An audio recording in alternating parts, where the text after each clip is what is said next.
సంధ్యా theatre తొక్కిసలాట కేసులో నటుడు అల్లు అర్జున్ కు 14 రోజుల రిమాండ్ విధించింది నాంపల్లి కోర్టు. దీంతో చెంచల్గూడ జైలుకు కాసేపట్లో తరలించనున్నారు. ఈ నెల 27 తేదీ వరకు చెంచల్గూడ జైల్లో ఉండనున్నారు అల్లు అర్జున్. సంధ్యా తొక్కిసలాటలో అల్లు అర్జున్ A11 గా ఉన్నారని అడ్వకేట్ జనరల్ తెలిపారు. రేవతి మరణానికి అల్లు అర్జున్ ప్రత్యక్ష సాక్షి కాదని హైకోర్టులో వాదనలు వినిపించారు లాయర్లు. 105 సెక్షన్ అల్లు అర్జున్ కు వర్తించదని ఆయన తరపు లాయర్లు వాదించారు. అయితే ముందస్తు సమాచారం లేకుండానే అల్లు అర్జున్ సంధ్యా థియేటర్ కి వచ్చారని పోలీసుల తరపు లాయర్లు వాదించారు. ర్యాలీగా రావడం వల్లే తొక్కిసలాట జరిగిందని కోర్టుకు చెప్పారు. అల్లు అర్జున్ సంధ్యా థియేటర్ కి వస్తున్నట్లు పోలీసులకు సమాచారం ఇచ్చారా అని ప్రశ్నించింది కోర్టు. చిక్కడపల్లి ఏసీపీ సంతకం చేసిన కాపీని కోర్టుకు సమర్పించారు అల్లు అర్జున్ తరపు లాయర్లు. ఇరు వర్గాల వాదనలు విన్న తర్వాత 14 రోజుల రిమాండ్ విధించింది కోర్టు. సంధ్యా థియేటర్ తొక్కిసలాట కేసులో నటుడు అల్లు అర్జున్ కు 14 రోజుల రిమాండ్ విధించింది నాంపల్లి కోర్టు. దీంతో చెంచల్గూడ జైలుకు కాసేపట్లో తరలించనున్నారు. ఈ నెల 27వ తేదీ వరకు చెంచల్గూడ జైల్లో ఉండనున్నారు అల్లు అర్జున్. సంధ్యా థియేటర్ తొక్కిసలాటలో అల్లు అర్జున్ A11 గా ఉన్నారని అడ్వకేట్ జనరల్ తెలిపారు. రేవతి మరణానికి అల్లు అర్జున్ ప్రత్యక్ష సాక్షి కాదని హైకోర్టులో వాదనలు వినిపించారు లాయర్లు. 105 సెక్షన్ అల్లు అర్జున్ కు వర్తించదని ఆయన తరపు లాయర్లు వాదించారు. అయితే ముందస్తు సమాచారం లేకుండానే అల్లు అర్జున్ సంధ్యా థియేటర్ కి వచ్చారని పోలీసు తరపు లాయర్లు వాదించారు. ర్యాలీగా రావడం వల్లే తొక్కిసలాట జరిగిందని కోర్టుకు చెప్పారు. అల్లు అర్జున్ సంధ్యా థియేటర్ కి వస్తున్నట్లు పోలీసులకు సమాచారం ఇచ్చారా అని ప్రశ్నించింది కోర్టు. చిక్కడపల్లి ఏసీపీ సంతకం చేసిన కాపీని కోర్టుకు సమర్పించారు అల్లు అర్జున్ తరపు లాయర్లు. ఇరు వర్గాల వాదనలు విన్న తర్వాత 14 రోజుల రిమాండ్ విధించింది కోర్టు. నాంపల్లి కోర్టు దగ్గర నుంచి ధనరాజ్ డీటెయిల్స్ అందిస్తారు. ధనరాజ్, చెప్పండి. అల్లు అర్జున్కు 14 రోజుల రిమాండ్ విధించింది నాంపల్లి కోర్టు.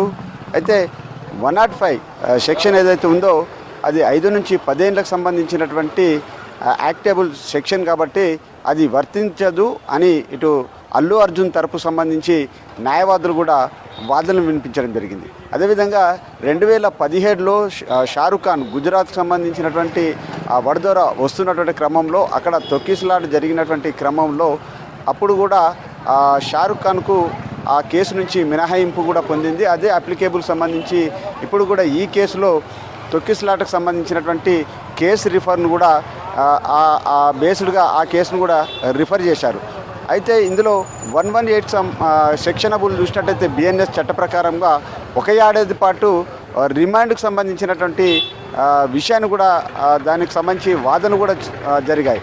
అయితే ప్రభుత్వం తరపున PP పబ్లిక్ ప్రాసిక్యూటర్ చూసినట్టయితే అల్లు అర్జున్ ప్రత్యక్షంగా పరోక్షంగా కూడా చూసినట్టయితే ఆయన పైన 105 సెక్షనబుల్ చూసినట్టయితే ఆయన హత్య నేరం కింద కూడా ఆయన పైన కూడా ఈ సెక్షనబుల్ వర్తిస్తుంది. కాబట్టి దీని ప్రకారంగా అల్లు అర్జున్కు నాన్ బెయిలబుల్ సెక్షన్ కిందనే ఆయనను అరెస్టు చేశాము. అదేవిధంగా అక్కడ ఉన్నటువంటి పంచనామాకు సంబంధించిన వ్యవహారంలో ఇటు థియేటర్కి సంబంధించినటువంటి యాజమాన్యాన్ని ఇప్పటికే ఈ కేసులో 7గురిని అరెస్ట్ చేశాం.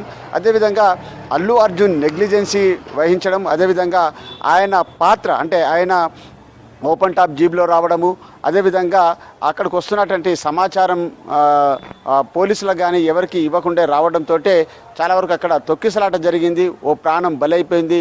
ఆమె కుమారుడు కూడా ప్రాణాపాయ స్థితిలో కొట్టుమిట్టాడుతూ హాస్పిటల్లో ట్రీట్మెంట్ పొందుతున్నాడు. అదేవిధంగా అల్లు అర్జున్ చాలా వరకు ఒక పాన్ ఇండియా చిత్రంగా తీసినాడు. ఒక చాలా వరకు ఎడ్యుకేటెడ్ పర్సన్ అయినప్పటికీ కూడా ఆయన ఈ ర్యాలీ అంటే ఈ సంధ్యా థియేటర్లో ప్రీమియర్ షోకు రాకూడదని తెలిసినప్పటికీ కూడా చాలా పబ్లిక్ క్రౌడ్ ఉందని తెలిసి కూడా ఆయన ముందుగానే 3 గంటల ముందుగా రావడము చాలా వరకు అక్కడ పెద్ద ఎత్తున ఓవైపున ఫ్యాన్స్, మరోవైపున చూసినట్టయితే అభిమానులు క్రౌడ్ ఎక్కువ రావడంతో ఆయన చూసేందుకు గాను పెద్ద ఎత్తున జనాలు రావడం తొక్కిసలాట జరిగింది. కాబట్టి ఆయన నెగ్లిజెన్సీ వహించాడు.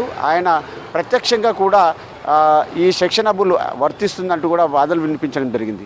మరోవైపున చూసినట్లయితే ఆయన చేసినటువంటి కాస్మెటిక్స్కి సంబంధించినటువంటి వ్యవహారం పైన కూడా ఇంకా వాదనలు కొనసాగాయి. అయితే ఇప్పుడు చూసినట్లయితే ఆయన రిమాండ్ను ఏదైతుందో ఆయన రిమాండ్ను రిజెక్ట్ చేయాలంటూ కూడా పిటిషన్ దాఖలు చేసేందుకు గాను ఇటు అల్లు అర్జున్ తరపున కూడా ఆ పిటిషన్కి సంబంధించినటువంటి విషయం పైన కూడా లీగల్ ఒపీనియన్ తీసుకుంటున్నారు.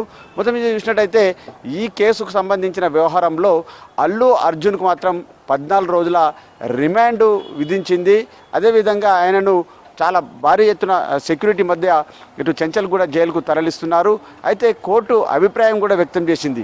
అల్లు అర్జును ఏదైతే అక్కడ ఉన్నటువంటి చిక్కడపల్లి పోలీసులకు సమాచారం ఎందుకు ఇవ్వలేదు, అదేవిధంగా థియేటర్కు యాజమాన్యానికి కూడా పూర్తిగా సమాచారం ఇవ్వకుండానే ఎందుకు వెళ్ళాల్సి వచ్చింది, ఓపెన్ టాప్లో జీప్లో వెళ్ళి అక్కడ ప్రేక్షకులకు అభివాదం చేయడంతో ప్రతి ఒక్కరూ చాలా అల్లు అర్జున్ని చూసేందుకు చాలా దగ్గరగా వెళ్లేందుకు ప్రయత్నించడంతోనే ఈ తొక్కిసలాట జరిగింది. కాబట్టి ఆయన నెగ్లిజెన్సీ వహించాడు, ఆయన నిర్లక్ష్యం ఉంది. కాబట్టి ఆయన పైననే ఆయనను ఈ కేసులో A11గా చేర్చుతున్నామంటూ ఇప్పటికే ఓవైపున పోలీసు రిమాండ్ రిపోర్ట్లో చాలా అంశాలను కూడా పేర్కొన్నారు.